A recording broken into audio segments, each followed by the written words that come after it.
3 secrets to making money in pig farming. Pig farming is not gambling. With the right system, it can be a very profitable business. Here are the 3 secrets to making money in pig farming. Secret number 1. Invest in quality breeds. Not all pigs grow the same. Genetics determine profit. If you give 10 kilos of feed to a quality pig and a poor quality pig, one will grow fast while the other will struggle. Always invest in quality breeds or trusted hybrids with a proven breeding history. Secret number 2. Quality feeds and clean water. Feed is fuel. Even the best pig cannot perform on poor feed. Quality feed plus clean, unlimited water unlocks better feed conversion and faster weight gain.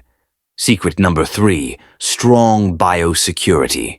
Disease is one of the fastest ways to lose money in pig farming.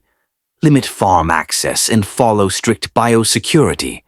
A protected farm is a profitable farm. Quality breeds, quality feed and water, strong biosecurity. Do these 3, and pig farming stops being luck and starts being profit. This is Porky the Pig Farm Master. Follow for more practical pig farming tips. Share this with every pig farmer you know.